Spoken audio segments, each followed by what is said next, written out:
Welcome back. We're chatting with Amy Tierfair and Leanne Beachy, who are both dietitians with Bethany Retirement Living. Now, there are plenty of conditions to take into account at the dining services in a retirement home. So we invited you guys in today to talk a little bit about how you meet everyone's requirements. I would imagine there's differences in the diets for whether you're a diabetic, maybe you have a heart condition.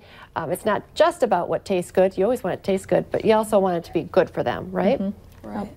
Yeah, and at Bethany we have 5 dietitians between both campuses, and we also have 2 certified dietary managers. So we look at the residents' medical conditions, and we take that into consideration when buying the food, looking at the menus, and then overseeing the cooks and DSAs who are cooking and serving the meal.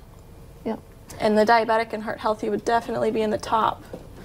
Yeah, those are kind of some of the biggest ones that we run into is diabetic and heart health. You know, and when we design our menus, we focus on, you know, heart health is kind of one of our main ones, and we design our menus to be naturally lower in sodium, so we don't add salt to, you know, our menus.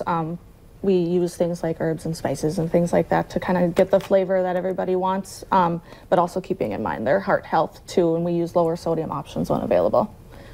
Heart health is key. How about Crohn's disease? Or I was kind of joking that lactose intolerance is something that's been around forever, but there's so much more that people are allergic to, whether it's gluten or, you know, other things. I mean, you must have a wide variety of requests. We do, you know, and a lot of people are becoming more knowledgeable in, you know, things that upset their stomachs and things like that. So it's important that we work closely with them to, you know, work on finding things that do upset their stomachs, but making sure that we're meeting their macro and micronutrient needs. I think one of the cool things you mentioned off camera is you also are sitting down with kind of a smaller group of people and going, hey, here's our current menu, how can we make it better, which has got to make people happy. So what are you hearing? You know, lots of different feedback. Everyone has their own personal preference, you know, from them cooking all those years before coming to us. So we kind of take everyone's preferences into consideration and do our best to accommodate what we can. Yeah, and we definitely like the feedback that we get back from our residents, you know, and we're not afraid to try their recipes and kind of make them into bigger, you know, productions. So, you know, we enjoy the feedback that we do get. Have you had any recipes that have kind of surprised you and then you've stuck with them? Anything that comes to mind? I guess I don't really know. She does more of the menu side and I do more of the clinical side, so I guess I wouldn't know. I guess there's a couple. I don't know if I could name one just off the top of my head, but we have taken residents' home recipes, you know, maximized the size for the quantity that we need, and made it to be a good turnout. So that's awesome. I was thinking too, when we're talking about different medical conditions and everyone is dealing with something different, how about medical conditions that make it difficult to swallow? Do you have to deal with that? Yeah, so we work really closely with our therapy team and especially with speech therapists, you know, making sure that we're finding a diet that is, you know, safe for them but as least restrictive as possible, and making sure that, you know, the diet that they are is meeting their needs.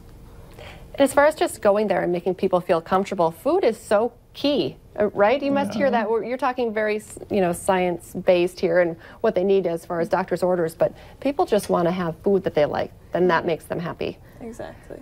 Yep, and we, you know, we value that, and we really, you know, it's one of the things that people enjoy, you know, coming to Bethany. They get, you know, on our menus we have at least 2-3 choices a day, so they get to kind of choose what they want that day, and it's not set in stone. So, and we rotate through different options too. So great knowing that they have a team like you guys there to help out.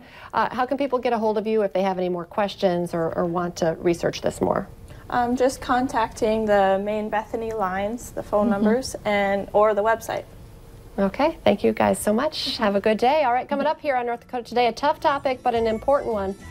We're talking about suicide prevention next.